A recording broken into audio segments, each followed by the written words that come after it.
for week 3 of fall animes. To Your Eternity, new anime dropped this season, so yeah, episode 1 of season 2, I'm gonna review that. And besides that, the shows are pretty chill this week, keeping it going. The stories are pretty strong, so yeah, let's get started. Starting off with Chainsaw Man episode 3. So we hang out with Denshi and Power this episode. It's kind of split up into 2 parts. The first half, Makima's doing her own thing, talking to higher up, so we get like a bit of world building. After that though, there's a big fight. Denshi and Power have to rescue Power's cat from the Bat Devil. So animal lovers, this one is for you. We got cats and dogs, gotta protect them. So yeah, last episode we saw Power was batshit crazy. She smelled the demon, the sea cucumber, she smashed that shit with a hammer. And then Makima comes through, she's like, alright, Power, you can't just steal someone's kill. We're part of the public safety, but there's also civilian devil hunters. She blames it on Denji. We also see that Power's like very threatened by Makima. Also, yeah, Mappa giving us some still shots of Makima's ass. So a lot of chill moments where just pause on certain scenes. It makes the pacing feel really chill, like, oh, we're enjoying the world, the environment. So after that, Power and Denji are trying to, like, you know, keep an alliance together,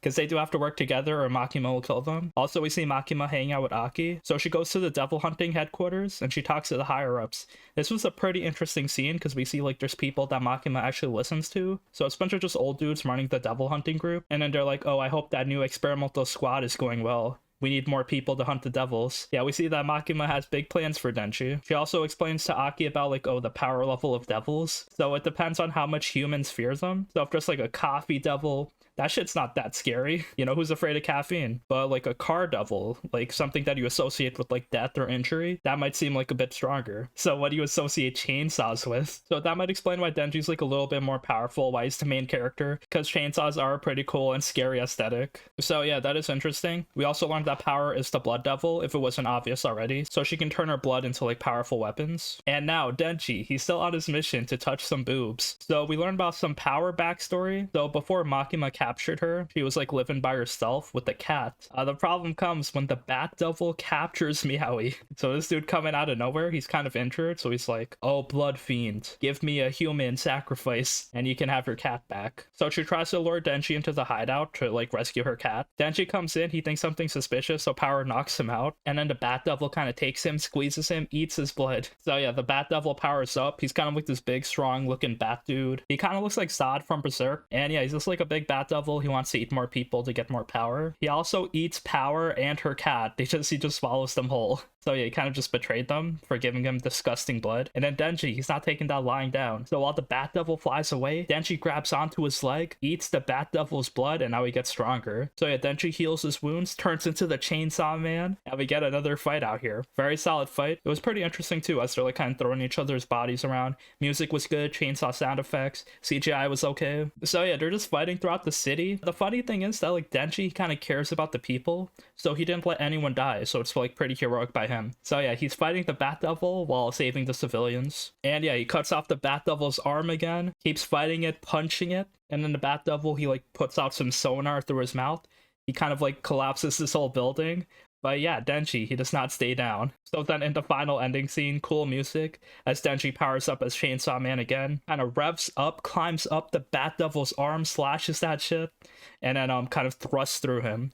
So the Bat Devil is now like kind of cut in half. We have defeated them, and yeah, that's it for the episode. New ending drops, very strong metal ending. So yeah, I love this song. It took me a few listens to get into it though. But yeah, this ending went crazy, just like Mongolian throat singing in the beginning, and there's like metal just like screaming in the middle, and then some angelic singing at the end. It was like so cool. This anime, you can just feel the passion of everyone flowing through it. So yeah, such a crazy show. Cannot wait for the next episode. We're probably gonna meet some new characters. Interestingly enough, I thought this episode was kind of like the weakest out of all 3 of them we had, but even then it was still really good. And yeah, I cannot wait for more Chainsaw Man. Okay, so for To Your Eternity season 2 episode 1, yes, this anime is back. It was such a nice, unique story. I'm kind of excited for it. When I saw season 1, I was like, yo, I'm satisfied. You know, this is pretty good. A bit repetitive sometimes. Some of the arcs were weaker than certain arcs, but here we have a season 2. I wasn't really asking for it, but yeah, I'm not complaining. Maybe we'll see some new characters. We'll see Fushi going around doing shit, maybe suffering boring. So yeah, let's get right into it. What happens in this episode 1 is pretty solid. So we see Fushi just chilling in an island.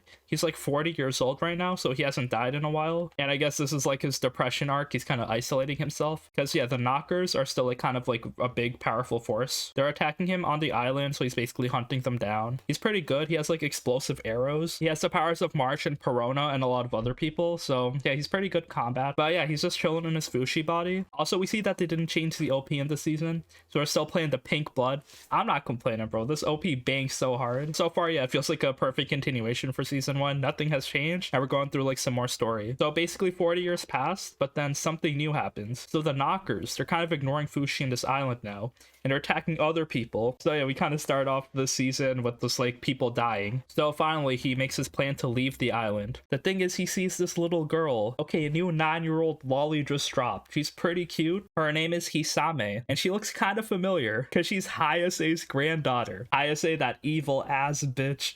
That was so crazy. She's in love with Fushi, and yeah, Fushi kind of like basically sent her off to die in a boat. So yeah, we learned what happened. Basically, Hayase's granddaughter is kind of like a clone of Hayase. So it's kind of like the same person basically, with like the same type of soul, but it's kind of like a different girl because she grew up in different circumstances. But she's still in love with Fushi, and she has a knocker growing in her arm. So that's a lot of information to digest right there. So it's some kind of reincarnation thing. And basically, yeah, we have this new girl, Hisame, new loli that's just following Fushi, kind of like in love with him. So the thing is, she seems pretty nice so far. She has like a squad of bodyguards with her, but overall, yeah, they're the guardians of the immortal. That's what they call themselves. And Fushi, he doesn't want to trust her because he knows Hayase was super evil. He still has that trauma. She murdered March. Fuck that bitch. Hisame is pretty cute. I really like her as like kind of an introduction new character. You know, like maybe she dies. I hope she doesn't die. But yeah, Fushi hangs out with her as they go into the mainland together. The god, he kind of tells us about souls, so they have like energy inside the vessels. So when like the body dies, the souls kind of like fly away somewhere else,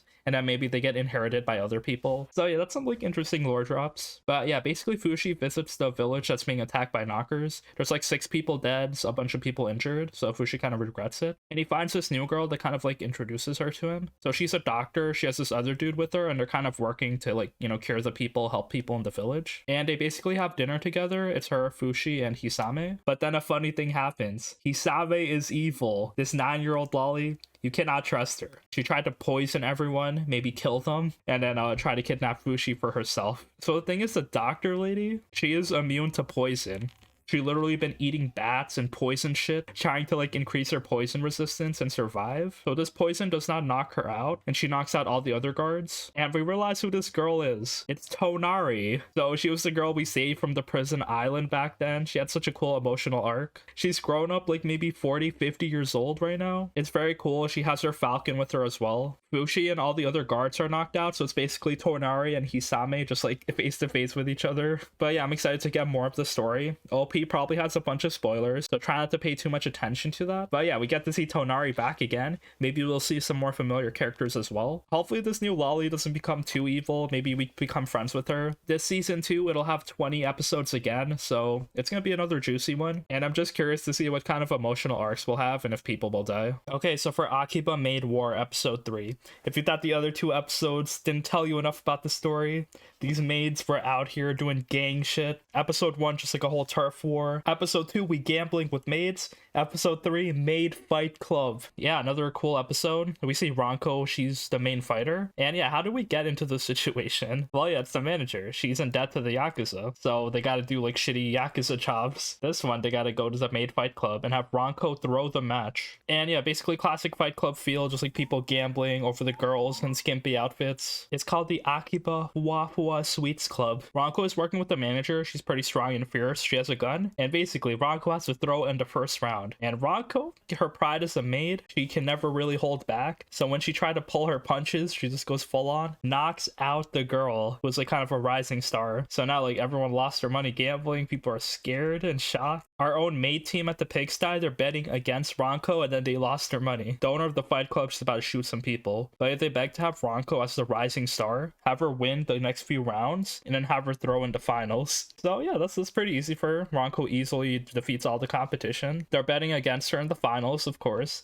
So yeah, we'll see. Is Ranko gonna lose? I love her outfit and seriousness. Her personality's amazing. And then Nagami gave her a hairpin, so she wears that thanks Nagami, and like that kind of increases her power as well. So yeah, in the final battle, she fights the Russian maid. It's the final boss out here. White hair, big and strong. She's a failure as a maid though. You know why? Because she can never smile. She was growing up in the KGB and shit. She saw all these cute Japanese maids on TV. She always wanted to be a maid, but the fact that she can't smile is a big flaw, so she can't be cute. So yeah, basically Ranko has to throw this match. It's 12 rounds of like straight up boxing. The issue is like the figurine collectors want them to kill Ranko. The thing is, Ranko, she cannot be killed. She just dodges most of the punches. She gets beaten up a bit because she can't fight back. But in round 12, all bets are off. Both of the girls are on the same page fighting each other for the pride of being a maid. The other girl, the Russian maid Soya, she finally smiles because Ranko brings out the best in her. And then Ranko, she dodges Zoya's punch and it counter punches knocks her out. So these maids are throwing haymakers, punching, kicking, some real MMA shit. It's insane. Love seeing Ranko as the victor. However, there's a big problem. All the money they bet against her,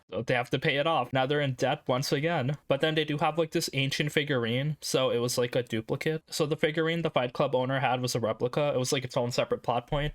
But yeah, they sell off the original one and now they're kind of broken even now. They still owe money to the Yakuza. So yeah, that problem isn't solved, but a new maid joins the team, Zoya. This was kind of unexpected because like you saw in the OP, there was one maid that's face was crossed out, so they didn't want to spoil it. Here it's Zoya. Russian maid joins the team. She's badass, almost as strong as Ranko. So we got like two powerhouses out here. I wonder what more like missions we're gonna do, how much the story is gonna escalate, but we seem to be consistently in debt, but also fucking up all the other maids in their turf. So yeah, really excited for this anime. Love the action scenes, love the music. Characters are really fun, and yeah, just keep that maid energy going.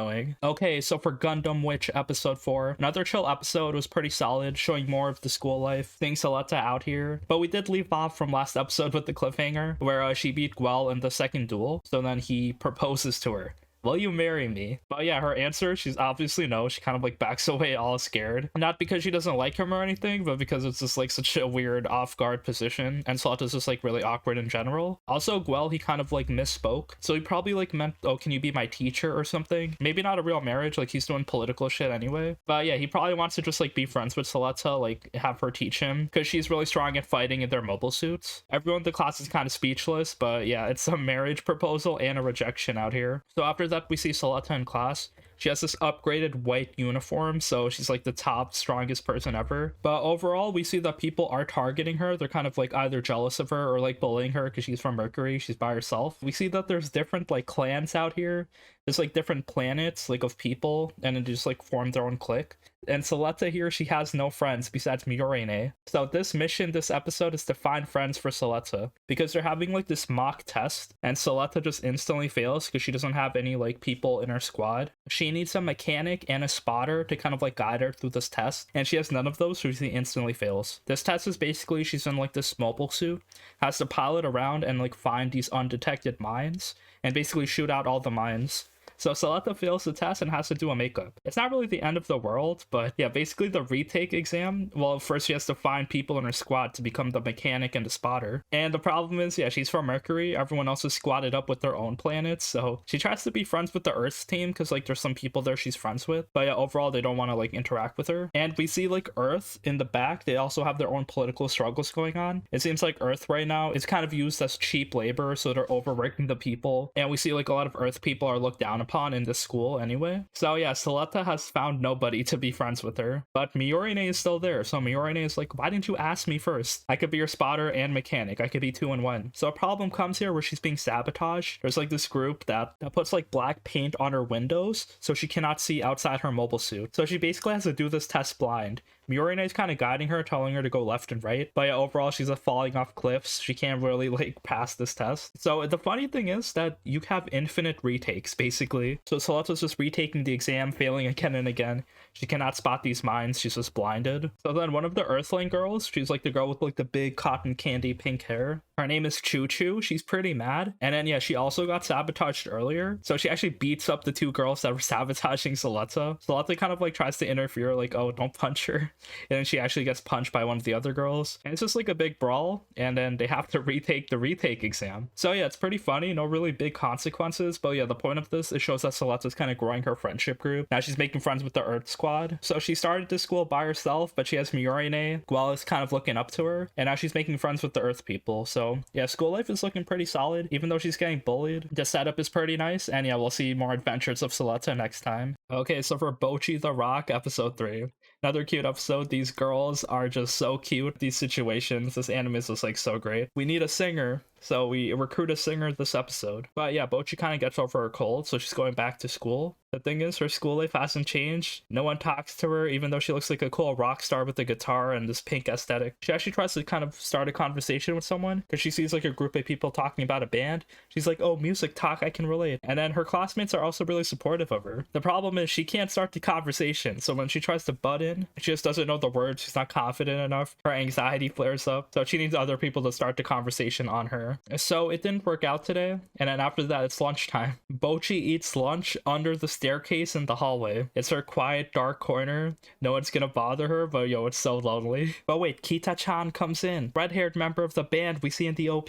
So she walks by, Bocchi kind of overhears and is just like eavesdropping. So Bocchi is like, oh shit, this girl, she's so popular. She's so friendly, extroverted. Everyone's inviting her. She's athletic, and she can play the guitar. Bocchi feels inferior, like, yo, what does that make me? But yeah, Bocchi tries to get courage to invite Kita-san to the band since she can actually sing and play the guitar. So she kind of like stands outside her classroom. Kita's kind of looking at her like, oh, you're Goto-san, right? Now Bocchi just like can't start the conversation. It's just so awkward. She runs away. So Kita-san kind of follows her. She sees Bocchi playing the guitar while she's like regretting her actions, and then Bocchi takes her opportunity now since Kita joined her. Yo, do you want to join our band? We need another member. The problem is Kita, she cannot play the guitar. She's a fraud. She was basically fronting on being able to play the guitar because she thought it was cool and she wanted to get closer to Rio. But yeah, Kita is like, can you teach me, Bocchi? So Bocchi becomes her guitar teacher. Now, very convenient. They go to the Starry Music Club, and then Kita realizes, wait, this is the band I joined, but I ran off. So this is the girl. This is the missing girl that Bocchi was a replacement of. So Kita only joined this band to get close to Rio. She didn't know how to play any instrument. She tried to practice a guitar, but it was too hard. But she can actually sing, so that is something good. But Kita doesn't want to join the band. She like kind of regrets running away and leaving. So it's just a cute episode. They try to get her to join the band. They all work at the Starry Club together. Bocchi just feels like super inferior because Kita's just so extroverted, taking her spots. But yeah, it's still funny. Bocchi's like really good at guitar, so she's the guitar teacher. And she gets Kita to join the band. We also realized that Kita wasn't good at the guitar because her guitar she was practicing with was a bass. So it makes like different noises. It's like kind of lower in pitch. And then Kita kind of like internally dies because she spent all her allowance on it 2 years. But then Rio, she's the sugar mommy. She buys the bass off her, and then Kita joins the band with the guitar. Bocchi's teaching her, so our band is finally together. These 4 members, very cute. Okay, so for Spy Family Part 2, Episode 4.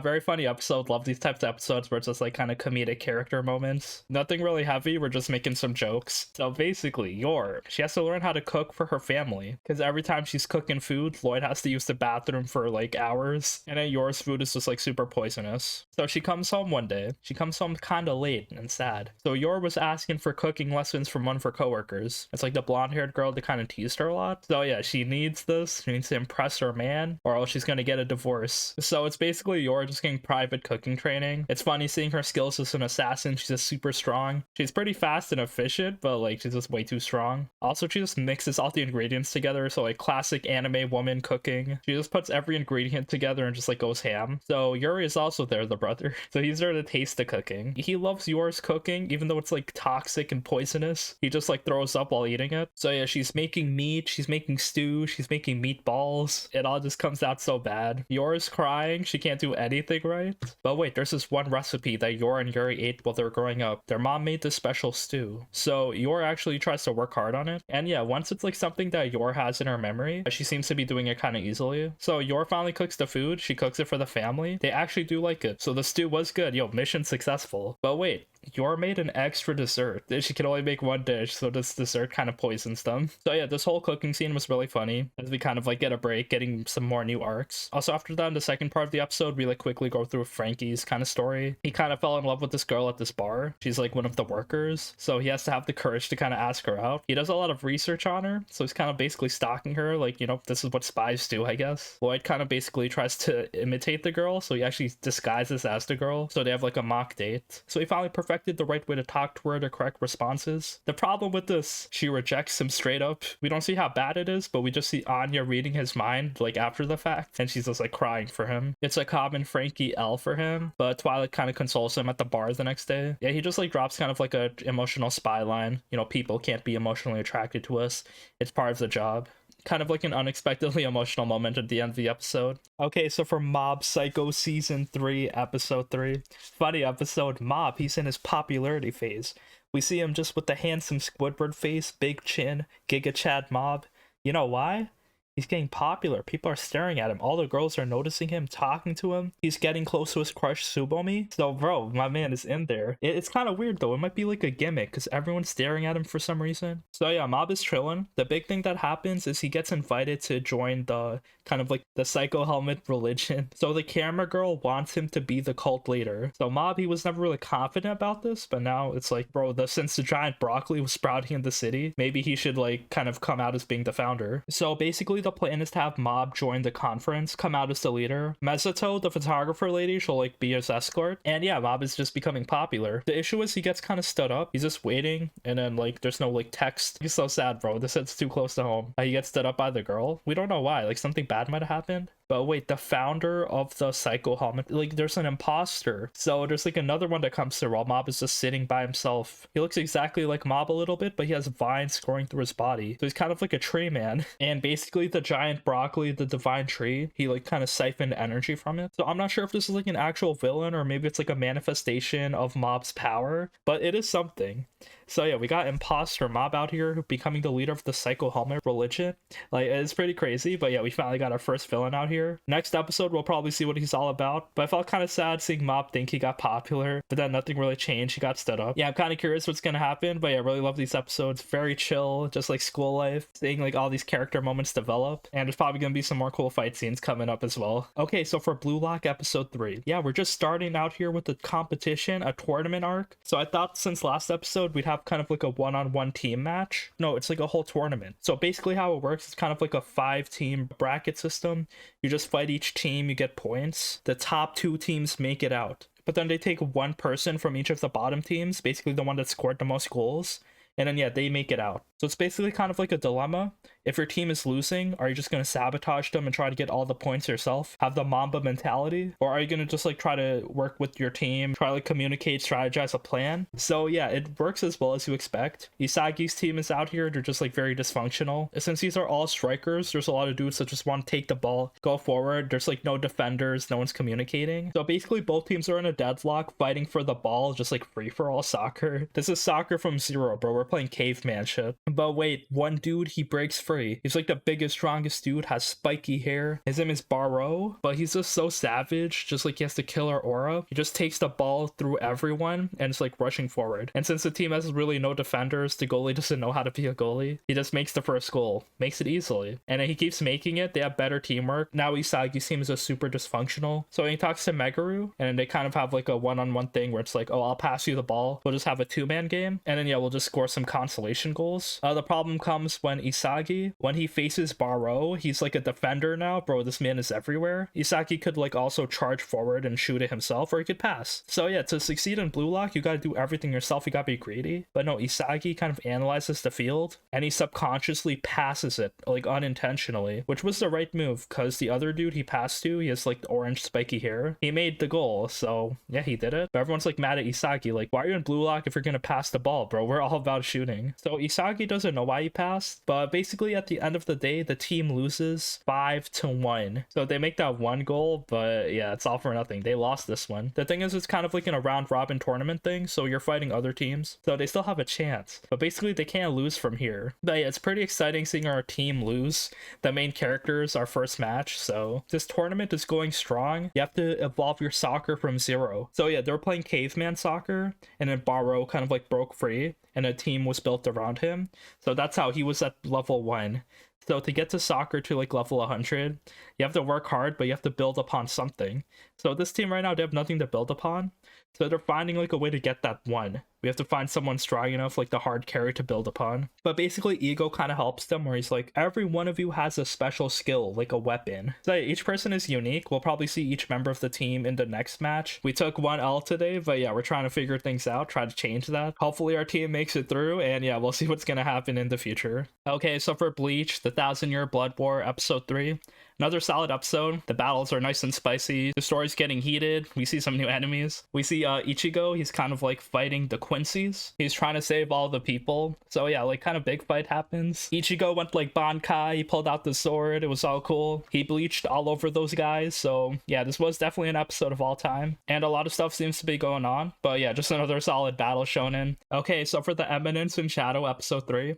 I'll kind of go over this quickly. It's not really a standout episode, just like kind of continuing the story. So Sid, he kind of goes to his new school. So he kind of like a few years later time skip. All the girls left him, so he's now in part of the magical school. He's still living life as a background character, so it's kind of like the perfect thing for him. He's hanging out with like a bunch of dudes in his clique. So things happen in the school. Long story short, Sid, he kind of asks out Alexia on a date, but the thing is she actually accepts him. So he surprisingly gets a GF. She looks really cool, has white hair, very regal, and then she's not really confident in her sword skills. People think it's too scripted, she's too robotic, I guess. And she likes fighting with Sid, and somehow they're a couple, so she's trying to make her fiance jealous. And then they kind of have like a messy breakup in the train at the end of the episode. She kind of points a sword at him. He says he likes her sword style. She kind of gets mad at him. And then she kind of leaves the train. It's kind of like a messy breakup. The big thing that happens to Cliffhanger, the next day in school, she's missing. She didn't show up, and Sid's the last one to see her, I guess. So yeah, everyone in the school is kind of accusing him. He's probably in big trouble. The issue is he does have an alibi. The train conductor did see them leave separately, so, you know, maybe this anime does have some logic. Maybe they'll bring that up. But yeah, he's probably the main suspect right now. Besides that, another random episode to progress the story, so yeah, we gotta keep watching. And that seems to be it for this week. Thank you for watching. Chainsaw Man continues to perform, and there's a lot of shows to keep up with. Can't wait for more anime next week, and please let me know what your favorite show this week was.